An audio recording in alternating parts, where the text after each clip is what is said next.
anything in between games. Like he's ads are going to run in 2 minutes, 40 seconds. Nothing I can do about it. Not a surprise that when you watch LEC and they do a Kit Kat ad, we all agree that K-Drill is more popular than Vedius, right? Mm-hmm. But Vedius is the people doing the ad because they don't have access to K-Drill as broadcast talent. This is an issue. It's not an issue, though. Why is that not an issue? You're just bringing in way more people to the scene. So, but like, doesn't... Look, hey, all I'm saying is as a co-streamer, just give us a little piece of the pie and I'll do the fucking Kit Kat ad. I'll do the best Kit Kat ad, bro. I'll have my whole chat. Remember when I did trolley ads? Bro, my conversion rate is good. That's why I keep on getting sponsorships. Like people that watch me, even though I have like 5,000 viewer average, which to like in the grand scheme of things seems low compared to like people like K-Drill and people like, you know, the main broadcast or whatever. I got some diehards, bro. If I'm like, yo, check out these trolleys, they'll do it. They'll do it. And you're also getting so many more eyes on sponsorships. What's the purpose of bringing in people to the scene? Shut the fuck up, bitch. Sponsorship. But you're not fat at all. Over 500,000 I weigh 177 pounds and I'm 6'1". Fuck you. Or Dom or LS or any of these key streamers. I don't think you have any metric. So, hang on a second. You don't have any or LS or any of these key streamers. You're monetizing it with over 500,000 people on Tarek or Dom or LS or any of these key streamers. I don't think you have any metrics. So, hang on a second. You don't have any. I actually have got metrics. I just told you 3 metrics. No, you told me. Can we fact check these? What? They can't use K-Drill for ads? 100% you can ask if they can use it. You can add value by having these co-streamers. You add value all the time. I think there's a lot of white flags up. Do you want me to keep going? I just said they keep on going on the co-streaming point? Okay, right, let's see it. I think top to bottom, this is a really hard point for me to agree with you on. I think the primary benefit to co-streaming is I do agree that it does increase viewership. It gives you the opportunity to personalize your fandom or viewing experience, right? So I'm someone who's very competitive. I want to learn more about the game. So watching someone who's had professional experience, whether that's K-Drill or whoever it may be, or like versus some of my friends who are much more like spirited and want to watch high energy people, or someone that brings in a different flavor to the broadcast that doesn't exist in its organic state. I don't see a way that is a negative to the broadcast experience. I think the last thing I'll include before you respond is that you mentioned there's no way to police co-streamers. I mean, we have a co-streamer literally in our midst. That's not true. I mean, they're called co-streaming rights. So Riot can absolutely police the co-streamers in certain ways, to an extent. It's a privilege to be able to co-stream, and I think that is a relationship that is mutually beneficial to the creators, to the fans, and also to Riot. So what I will say is, in the ideal world, Riot would hold more power in this relationship and therefore be effective police officers. However, unfortunately, we have a lot of now very big co-streamers that have such fandom that if you actually don't include them in broadcast, regardless of past behavior, you are going to have a huge public outcry. And I think that Riot has actually created a big rod for that. I mean, it depends on what happens, bro. It depends on what happens. Like, if I did something super fucked up and I got banned, like when I got banned, then there would be a lot more people against me. There would be like pushback because I mean, generally like the overall Reddit community and stuff dislikes me. Like a portion of the community likes me, but there's also a huge portion that dislikes me. So the reason why there was such pushback and like the reason why LCS was getting brigaded every single time that they announced anything for like the 6 months that I was banned was because they did it unfairly, right? So like they can police people based on like actual things that happen. Like if they give some type of reasoning as to why, you know, somebody's rights are being removed, I think that would be much better. But they kind of just removed my rights one day and they're like, by the way, you're just not allowed to co-stream. It's like, can I even know? It's like, no, you can't know. The reason why they do that is because if they publicly accuse you of doing something that you in fact did not do, then it could be like a slander, like defamation lawsuit type thing. So they're very careful to not, you know, make these things public. But yeah, I mean, I think that's like the issue is that when it comes to the policing of people, if they ban K-Drill for no reason, yeah, there would be a huge fucking outcry because it would just seem really unfair. Their own back, that they actually have to be able to allow some of these people to co-stream their product regardless of behavior. And what I will say is I think that when people think about behavior, they think about me saying like, oh, they're going to say racist or sexist or bad things on social media. Like these people are professionals, they're not going to do this. But at the end of the day, if something is good for their co-stream or good for the broadcast, their job as a co-streamer is to do what is good for the co-stream, right? Yeah. And what I'm saying is that means that monetization is not going to be as effective. So I'm not saying a co-streamer is worth $0.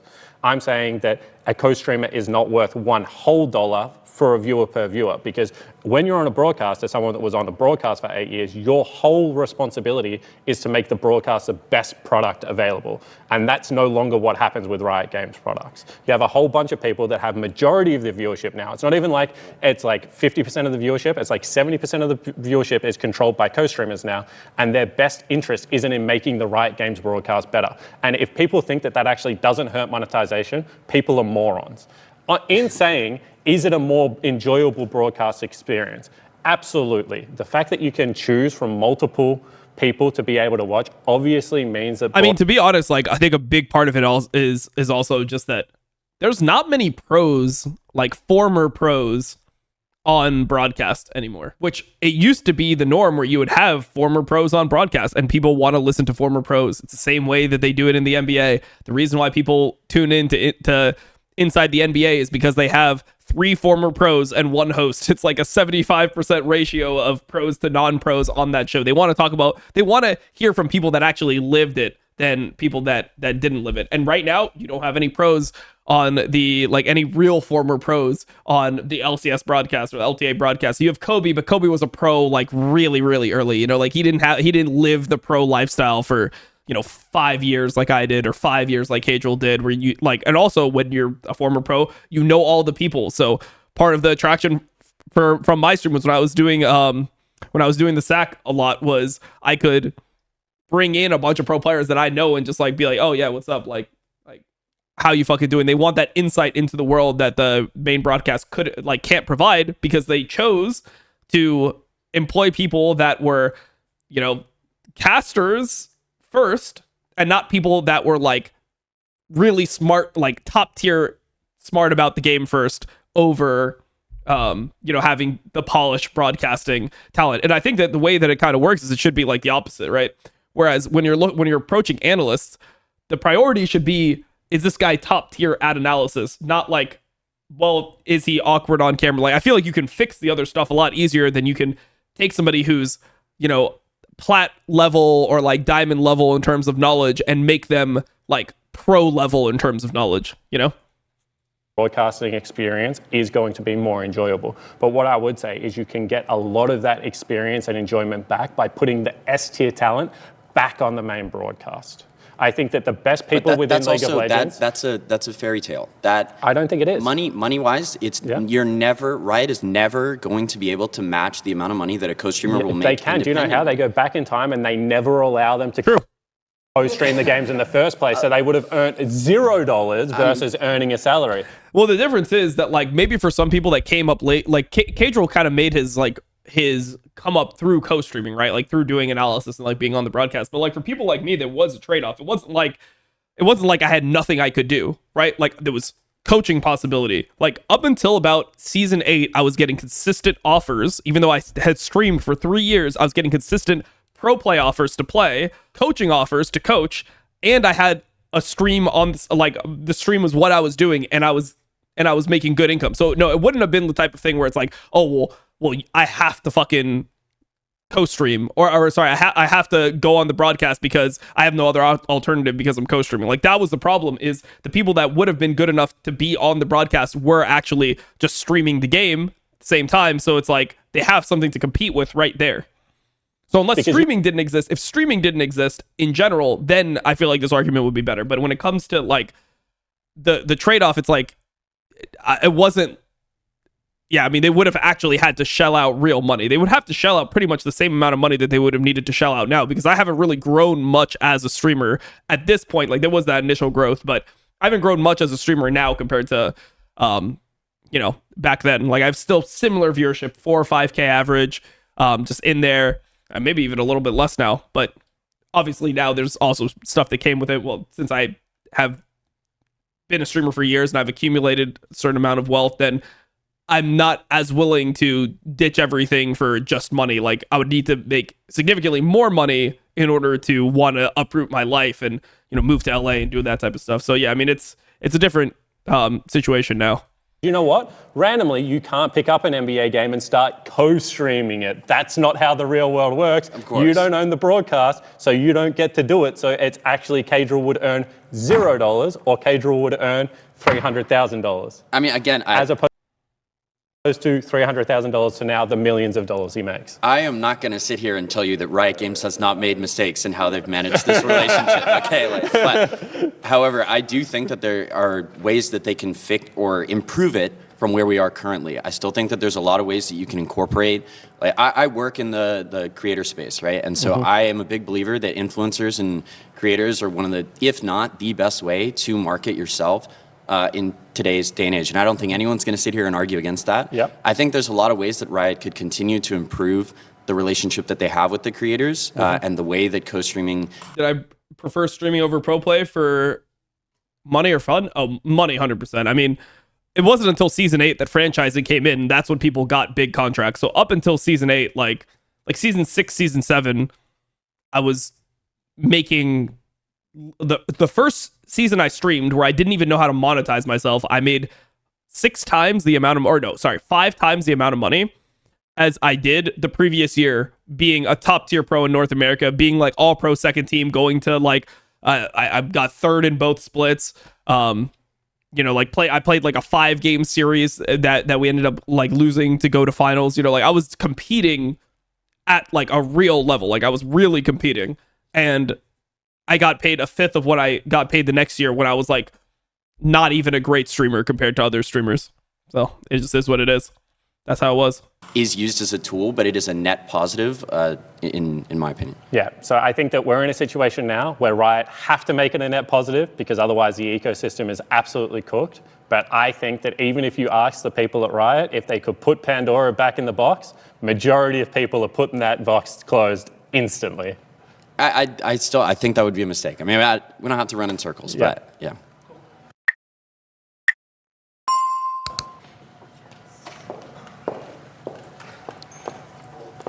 Hi. Hello, how are you? I'm Reagan, Miss Chim Chim, co-streamer.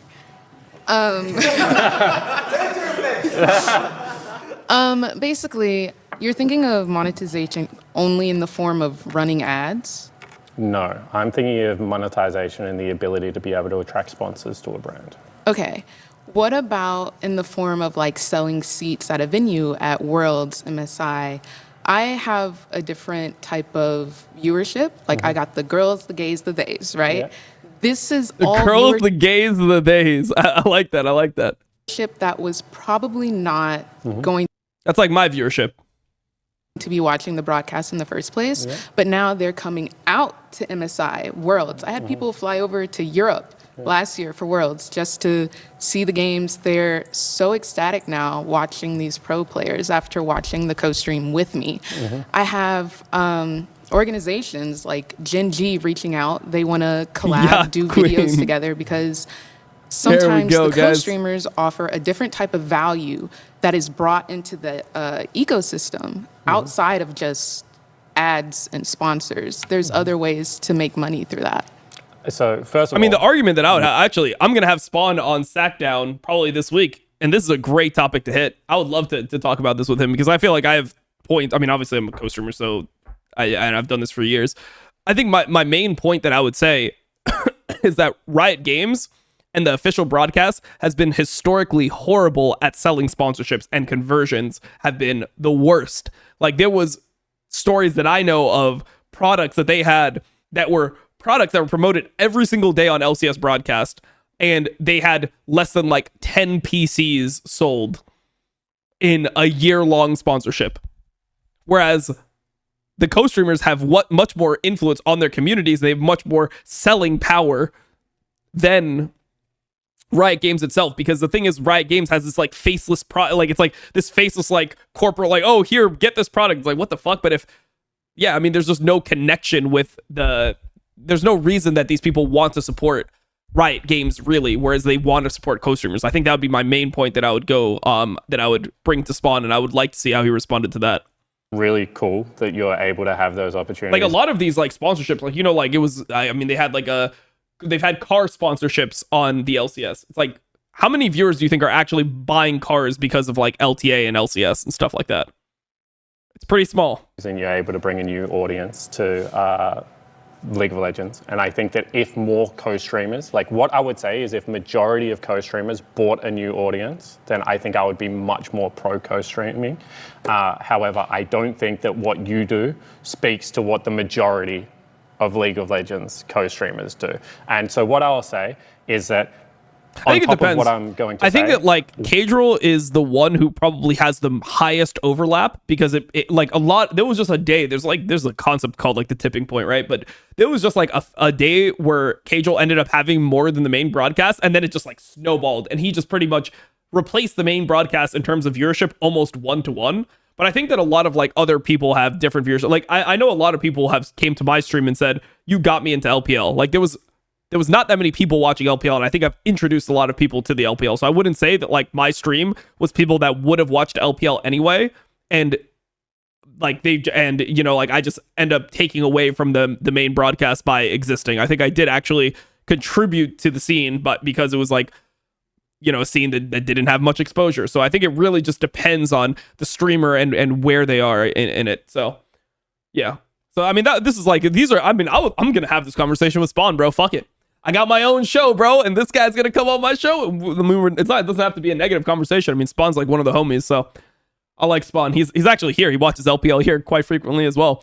But I would love to just have this discussion with him, because I don't think that he's somebody who's like unreasonable, or, you know, I feel like you can have a productive conversation about it, probably better than the conversations that he's having here. Whilst it's amazing to bring new people into the broadcast, the majority of the broadcast actually doesn't monetize off bringing people to Worlds, bringing people to MSI. That's like the icing on the cake. The majority of the broadcast, at least when I was involved in broadcast, is through the sponsors that you're able to bring in for your main broadcast, and through the ads that you're able to sell on that main broadcast. And I think that that's where co-streamers actually hurt. So and the other point I would raise is, do you think as a co-streamer that is able to bring in a more diverse group of people, that if you were able to do things that surrounded the what did you say? The gays, directly providing comment. Oh, the girls, the gays, the theys. Okay, that's what it is. On the game, and then participate in the main broadcast, that you still wouldn't be able to attract your audience and the great people to these events? Like, do you think that co-streaming the games itself, as opposed to being able to be provided opportunities by Riot Games, actually hurts your ability to be able to bring these people in? I do not think it hurts my ability. I've been on LCS broadcasts when it was good LCS. Slow, it's catchy. I've co-streamed at Worlds and whatnot.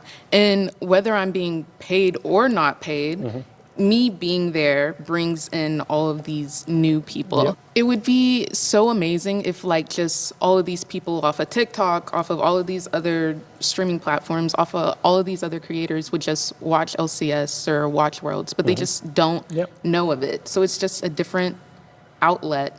I don't know how much information I can give. No, that's okay. Yeah. I understand what you're saying. And I think that in the ideal world, what you're saying is actually the path for it, right? Which is what they discover you. They discover that you have a love for League of Legends, and then somehow Riot Games makes that sticky to League of Legends as a product. And in the ideal world, if I was someone that was selling sponsorship by Riot, I would love to take your audience and then be able to give it to my primary broadcast. Now, my gut feeling of what happens is your audience loves you, a portion of your audience then finds out you love League of Legends, and now they love to interact with you around League of Legends. I actually don't know how much of that transfers to the main broadcast. Now, you obviously have information that I don't have on that, and maybe we can't talk about it, but that's just my gut feeling, is that, and not enough of that stickiness is actually hitting. That's fair. My gut feeling is when Cadril streams the LCS, 80,000 of Cadril's fans watch the LCS, and then when Cadril turns off his stream because it's a bad game, 80,000 people don't join the LCS broadcast channel, 10,000 people join the LCS broadcast channel,